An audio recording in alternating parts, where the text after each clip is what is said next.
Gold Award ang Panata Contra Fake News campaign ng GMA Integrated News para sa Public Relations Program's Best Use of Partnership category sa 60th Anvil Awards. Kabilang po ang campaign na ito sa 122 entries na binigyang pagkilala sa 60th Anvil Awards.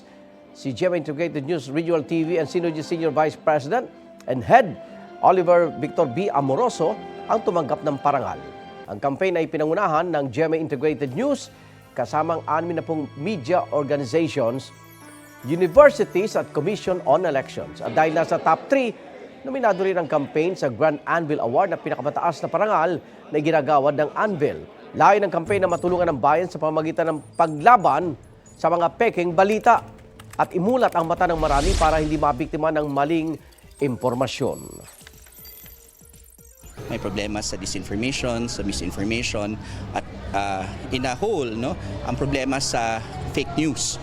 So, itong parangal na ito, lalo pang nag-encourage sa atin, lalo na sa GMA Integrated News, na lagyan natin pa ng laman, ng content na nagpapakita na ano ba yung mga dapat nating gawin para ma-recognize natin at ma-identify natin yung mga fake news nga. GMA was part of the top 3. Si GMA, maganda yung program niya. The output was good. Yung PR program na yon, of course, kung ano yung impact niya sa society, kung paano siya makakatulong sa Filipino people or in other countries.